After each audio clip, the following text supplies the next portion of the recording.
Good morning, Pete. This is Pete Wargent from Buyers Buyers, and I'm privileged to have Pete on a little catch up this morning and to talk about property for the Lydian clients. But welcome, Pete.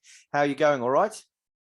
Pleasure to be on. Thanks, Chris. Yeah, all well here. Spurs are top of the league, so don't get to say that very often. So yeah, very happy at the moment. Top of the league, and still doing a bit of summertime in England. Yeah, enjoying it. Yes, it would be nice to get back into Australia sometime this millennium, but at the moment, home quarantine still seems to be a few weeks away. So yeah, but enjoying the European summer, so I can't complain too much. Yeah, very nice. And recently I saw you doing property research in the Algarve, and I heard property research in Crete next. I mean, it's tough when you're at the top of your game, but today really I'm looking to get a bit of insights a bit more sort of locally in Australia. So yeah, look, we've just been through a pretty tough winter season with property. What's your feeling and thoughts about what we've just gone through recently? Yeah, so we do a lot of market research. We've got a lot of property data that we collate and then report. And also as property buyers agents, we see an awful lot of stuff just at the coalface. So we get a bit like you guys as mortgage brokers. You tend to get an early read on some of the trends in the market. So normally at this time of year, you would be seeing Australia coming into the spring selling season. And that has kind of happened to some degree, particularly in Brisbane, but in Sydney and Melbourne, for obvious reasons, that hasn't really taken off at all. Transaction numbers are well down in Victoria. You can't even get to open homes in most cases. Sydney is kind of holding up, but on lower volumes. But I guess the dynamic really at the moment is we've got this big wall of pent up demand. And when we do get towards a reopening, which feels like probably mid-October, then we will see a rush, I think, between mid-October and the end of the year. And I have a feeling this year the housing market will run all the way through to the weekend before Christmas. So we're going to get a very compressed selling season this year. Yeah, I mean, crazily, we've had the announcement. I think it was yesterday in New South Wales, certainly about we're coming out of coronavirus on October the 18th. So yeah, I'll be raising a glass of Guinness in a local pub on that night. But I mean, from a property perspective, I believe we've seen some really, really big increases in values of properties over the last 12, 18 months. Can this continue in the coming months? Is there that much demand? Well, yes. I mean, in the short term, yes. I think it's obviously in the medium term, price growth at that rate is not sustainable. But the real dynamic at the moment is just a dearth of stock, and that's not just in Sydney. I mean, that's really right the way around the country. People have been somewhat reticent to list new properties, but they're just it's the oldest cliche in financial markets: more buyers than sellers, as they say. Yeah. And it's putting an awful lot of pressure on the market. I mean, if you look at total listings for this time of year, we're down more than 25% on the 5-year average. So the stock levels are very low, and even the older stock is selling. So it's I think price gains will continue for the rest of this year. What happens in the new year, you never quite know.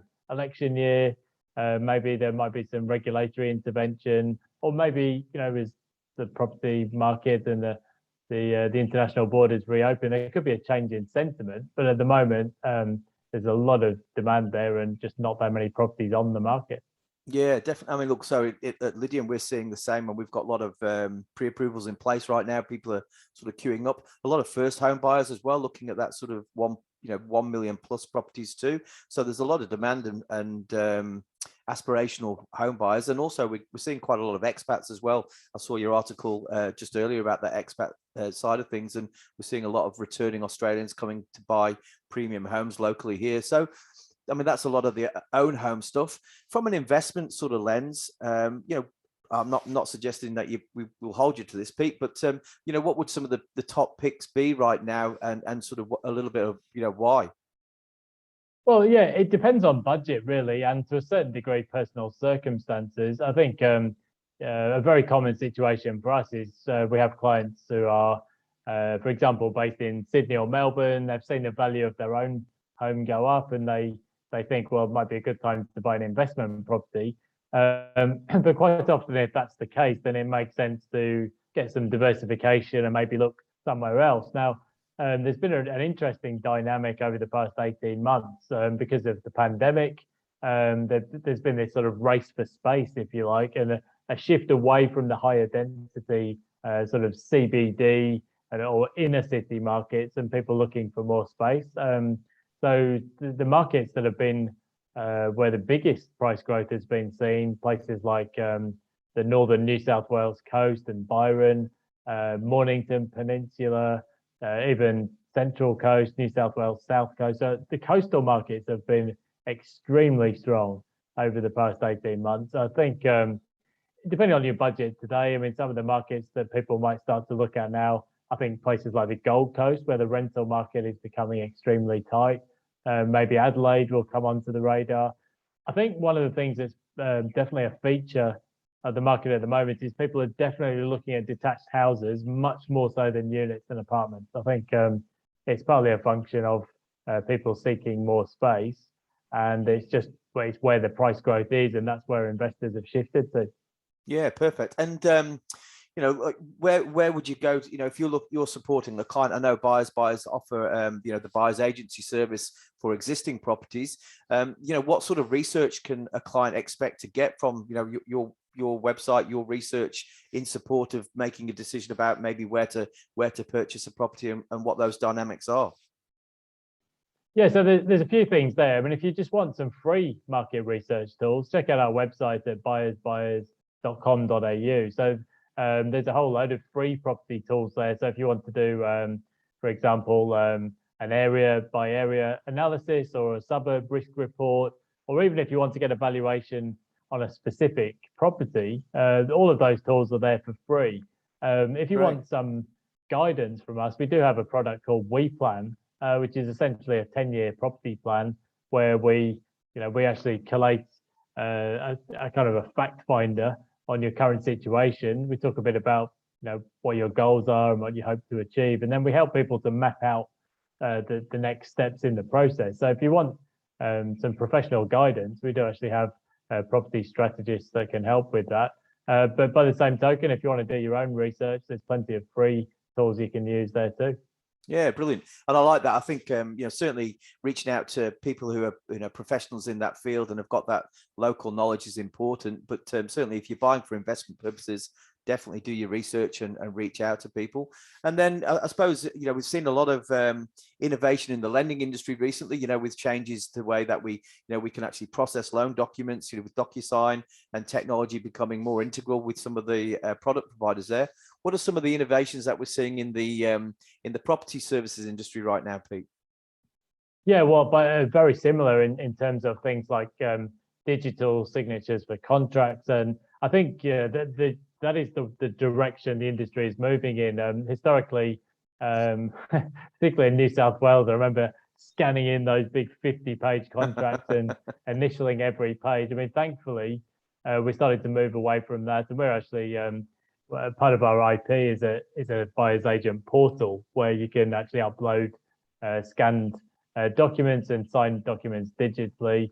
So that is one improvement. I think particularly at the moment, it's very difficult for a lot of home buyers to actually physically get to properties and inspect them. So, I mean, obviously we have border closures in Victoria. You very often can't even get to open homes.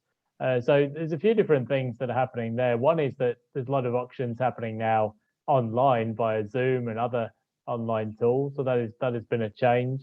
But I think you know, these days, even if you can't inspect the property, it's actually quite easy for a buyer's agent to walk you through. You know, they can take you through on FaceTime or WhatsApp, and you know, it's you know, I guess it's not quite the same as being there in person, but it is definitely the next best thing.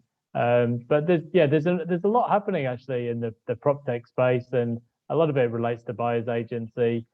Things like there's much more data available now and market research. And I think particularly for investors, a lot of investors don't need to actually travel to inspect the property, and they can buy sight unseen with the help of a buyer's agent. Yeah, definitely. Certainly having that trusted professional circle to support that process is important. You know, get your financing in place. then reach out to professionals to search and things. But look, thanks very much, Pete, for your update. I look forward to the summertime, especially coming out of COVID on the 18th. Enjoy your property research in Crete, and we'll try check in post that and find out if there's any top tips to purchase in Greece or in the Algarve. I'm interested to find out. And yeah, where would people sort of reach out to find Pete Wargent and Buyers team? Easiest place is just at our website, buyersbuyers.com.au. So we're Australia's first national property buyers agency network. So we've got agents in every state, every territory. So it doesn't matter if you want to buy in Adelaide or Queanbeyan or Gold Coast or Noosa, Sunshine Coast. We've got agents all around the country, likewise in Western Australia. And so that is one thing that we do have, is nationwide buying power. And we only work for property buyers. We don't sell property, and we've got the best agents in the business. So if you want to save time, cost and stress on the property buying process, check us out at the website there, buyersbuyers.com.au. And for me, pete.wargent@buyersbuyers.com.au. But you'll probably see me on Ausbiz TV or one of the other TV channels as well. Very good. Well, I'm not quite on Ausbiz TV yet, but yeah, you never know soon. But if you need to catch up with Pete, PM me as well, and I'm more than happy to put an intro through to the team there. But thanks again, mate. Thanks for the time, and yeah, have a good holiday. Yeah, thanks, Chris. Yeah, it's great. We've done some great work together over the last 6 months, and certainly our clients have benefited from your mortgage services and vice versa. So yeah, thanks, and look forward to catching up again soon. Thank you, Pete. Cheers. Cheers, Chris.